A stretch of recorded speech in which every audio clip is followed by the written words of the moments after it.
ఎట్లా చూడొచ్చు మనం ఏసీబీ వాళ్ళు విచారిస్తున్నారు. ఆ విచారణను ఎట్లా చూడొచ్చు? అంటే ఏ అంశాలను ప్రధానంగా తీసుకుంటారు? అంటే కేటీఆర్ మీద గతంలో ఎన్నోసార్లు కాంగ్రెస్ పార్టీ నేతలు, కాంగ్రెస్ పార్టీ ముఖ్యమంత్రి కూడా ఎన్నో ఆరోపణలు చేశాడు. ఓసారి డ్రగ్స్ అంటాడు, ఓసారి ఫోన్ ట్యాపింగ్ అన్నాడు, ఓసారి లక్షల బాధితులు అన్నాడు. అంటే ఇవన్నిటి మీద విచారణ జరుగుతుందా? ఓన్లీ లేదంటే కేవలం కార్ రేసింగ్ పైన విచారణ జరుగుతుందా ఈరోజు? నేనేమంటున్నా అంటే ఈ ఫార్ములా కార్ రేసుల అవినీతి జరిగిందని ఈ కాంగ్రెస్ పార్టీ చెప్తున్నటువంటి వ్యక్తులకు సిగ్గు లేదు ఫస్ట్. ఎందుకంటే అందులో జీరో అవినీతి.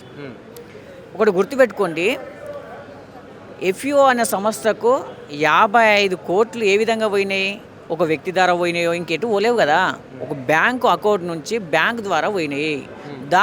దాని లోపల ఇంకా 55 కోట్ల ఇంకా అవినీతి ఎక్కడిది? వానికి ఏందంటే వానికి పరిపాలన చేయడం చేతనైతే లేదు. వాని పరిపాలన చేయడం చేతగాక అన్ని డైవర్షన్ పాలిటిక్స్ చేస్తున్నాడు. వాడు కాంగ్రెస్ పార్టీ వచ్చిన తర్వాత వాడు ఏం చెప్పిండు? 6 గ్యారెంటీలు అని చెప్పిండు. అదేవిధంగా 420 హామీలు అని చెప్పిండు. ఈ సంవత్సర కాలంలో 0 హామీలు అమలు చేయడం జరిగింది. కాబట్టి ఏం చేశారంటే ప్రధాన ప్రతిపక్షమైనటువంటి బీఆర్ఎస్ పార్టీ, అదేవిధంగా వర్కింగ్ ప్రెసిడెంట్ కేటీఆర్ గారు 6 గ్యారెంటీల మీద 420 హామీల మీద ప్రశ్నించడం జరుగుతుంది. ఏ విధంగా అంటే నువ్వు సంవత్సర కాలంలో ఇస్తున్నటువంటి 2 లక్షల రుణమాఫీ ఎటుపోయింది? రైతు భరోసా ఎటుపోయింది? రైతు బీమా ఎటుపోయింది? అదేవిధంగా పండు ముసలోళ్ళకి ఇస్తున్నటువంటి 4,000 పింఛన్ పెంచుతా అని చెప్పినావు, అదే ఎటుపోయింది? వికలాంగులకు పెంచుతున్న 6,000 పింఛన్ ఎటుపోయింది? అదేవిధంగా నువ్వు ఏం చెప్పినావు? విద్యార్థులకు ఇస్తున్న 2 లక్షల ఉద్యోగాలు ఎటుపోయినాయి? మహిళలకు ఇస్తున్నటువంటి 2,500 రూపాయలు ఎటుపోయినాయని ఈరోజు కాంగ్రెస్ పార్టీని కేటీఆర్ గారు ప్రశ్నించడం జరుగుతుంది. ఇప్పుడు ఈ ప్రశ్నిస్తుడు ప్రజల లోపలికి వెళ్ళిపోతుంది. ప్రశ్నిస్తుడు, రైతుల పక్షాన కొట్లాడుతున్నాడు, గిరిజనుల పక్షాన కొట్లాడుతున్నాడు, విద్యార్థుల పక్షాన కొట్లాడుతున్నాడు. ఏ విధంగా కేటీఆర్ గారు ప్రతి విషయం మీద ప్రశ్నిస్తుడు, కొట్లాడుతుండు. ప్రజలు ఇట్లా ఆల్రెడీ ఈ రేవంత్ రెడ్డి గారు నమ్మి మేము ఓట్లు వేసిన తర్వాత సంవత్సర కాలంలో ఇప్పటివరకు మాకు ఒక్క హామీ జరగలేదు అని ఈరోజు ప్రజలు కూడా ప్రశ్నించడం జరుగుతుంది. ఈ ఉద్దేశంతో రాబోయే స్థానిక ఎలక్షన్స్ ఉన్నాయి.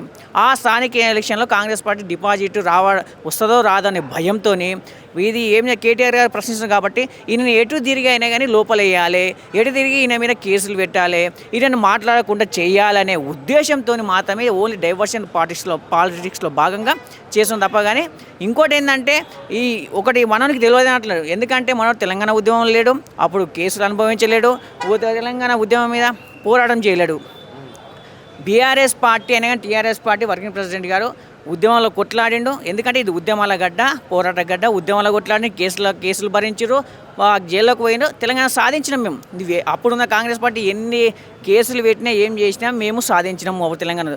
ఇప్పుడు కూడా సంపూర్ణ తెలంగాణ కోసము, సంపూర్ణ రాష్ట్రం కోసము, నివిసన హామీల కోసము మేము పోరాడుతూనే ఉంటాం, ప్రశ్నిస్తూనే ఉంటాం. కాబట్టి ఎన్ని కేసులు ఏం పెట్టినా, నువ్వు డైవర్షన్ పాలిటిక్స్ చేసినా, ఏది చేసినా నువ్వు ఇస్తున్న హామీలు నెరవేరే వరకు మా కేటీఆర్ గారు ప్రశ్నిస్తూ కేసులు పెట్టినా కానీ భయపడే ప్రసక్తి లేదు.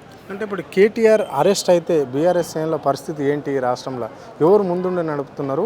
మళ్ళీ అరెస్ట్ అయిన క్షణంలో ఎట్లా జరుగుతుంటుంది? కార్యకర్తల రియాక్షన్ ఎట్లా ఉంటుంది? నేను ఏమంటున్నా, అరెస్టే జరగదని అంటున్నా. ఇప్పుడు ఎందుకంటే అందులో ఏమున్నదని అరెస్ట్ చేయడానికి ఫస్ట్ క్వశ్చన్. అంటే ముఖ్యమంత్రి చెప్తున్నాడు కదా, బలంగా ప్రభుత్వాన్ని అడ్డుపెట్టుకొని, అధికారాన్ని అడ్డుపెట్టుకొని కేటీఆర్ ప్రజల రుసుమును అంతా ఖాళీ చేశాడు, అంటే ప్రభుత్వ ఖనిజాన్ని ఖాళీ చేశాడు. కాబట్టి కేసీఆర్ ఒక్కసారన్నా జైలుకు పోయేదాకా తప్పదు, కేటీఆర్ తప్పకుండా కేటీఆర్ జైలుకు పోవాల్సిందే అని చెప్పేసి కాంగ్రెస్ నాయకులు అంటున్నారు, అదేవిధంగా మంత్రులు అంటున్నారు, ముఖ్యమంత్రి కూడా అంటున్నారు. దీన్ని ఎట్లా చూడాలి? నేను ఏమంటున్నా, ప్రశ్నిస్తున్నాడు కాబట్టి వాళ్ళు అంటారు భరించలేక. ఎక్కడ ఈ ప్రశ్నిస్తుడు ప్రజల లోపల ఇట్లా ప్రశ్నించడం స్టార్ట్ అయింది. ఈ ప్రశ్నించుడు ఏందా బాబు అంటని భరించలేక బాధపడక మళ్ళీ ఏంటంటే ఇంకోటి ఏంటంటే వాళ్ళ ఇంటి పోరు ఇట్లుంది. ఇంటి పోరు ఒకటి, ప్రశ్నించే తత్వం 2 ఉండడం వల్ల ఎక్కడ భరించలేక కేటీఆర్ గారి మీద అక్రమ కేసులు పెడుతున్నాడు. అవన్నీ ఎందుకంటే మేము భారత రాజ్యాంగం పైన, న్యాయ వ్యవస్థ పైన మాకు పూర్తి విశ్వాసం ఉంది. రేవంత్ రెడ్డి అనే వేస్ట్ గారు ఎన్ని కేసులు పెట్టినా ఏం చేసినా న్యాయస్థానంలో నిలవదు. కేటీఆర్ గారు ఇప్పుడు ఏ విధంగా ఏసీబీ కోర్టుల విచారణ చేస్తుందో మళ్ళీ కడిగిన ముత్యంలాగానే రాబోయే 2-3 గంటల్లో మళ్ళీ బయటికి రావడం జరుగుతుంది, మా ముందుకు రావడం అని మేము అనుకుంటున్నాం.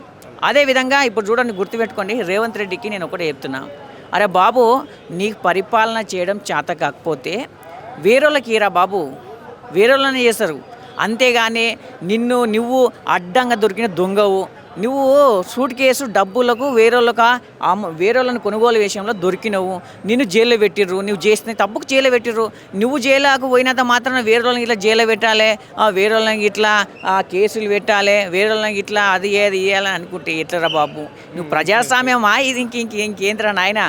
నాకు అర్థం కాదు. అప్పుడు ఏమన్నాడు కేసీఆర్ గారు, ఏదో farm house family farm house నుంచి పరిపాలన చేస్తాడు, నువ్వేమో జూబ్లీస్ నుంచి పరిపాలన చేస్తున్నావు. ఇప్పుడు మరి అంటే సెక్రటరియట్ ఇక్కడ పోయింది ఇవన్నీ, మరి ఎందుకు వస్తలేవు నువ్వు? ఈరోజు చూడండి, నువ్వు ప్రతి విషయంలో జూబ్లీస్ నుంచి ఎందుకు పరిపాలన చేస్తుండో ఒకటి గుర్తుపెట్టుకోండి. వాళ్ళ అన్న ఏ మంత్రి అప్ప ఈ రాష్ట్రంలో? వాళ్ళ అన్న ఏం మంత్రి, వాళ్ళ తమ్ముడు ఏం మంత్రి, తిరుపతి రెడ్డి అయినా కానీ కొండలరెడ్డి అసలు ఏం మంత్రి? వాళ్ళకి ప్రోటోకాల్ ఏంది? వాళ్ళు ఎమ్మెల్యేలా, లేకపోతే మంత్రులా, లేకపోతే షాడో సీఎంలా? అసలు వాళ్ళకి ఏం రైట్ ఉందని?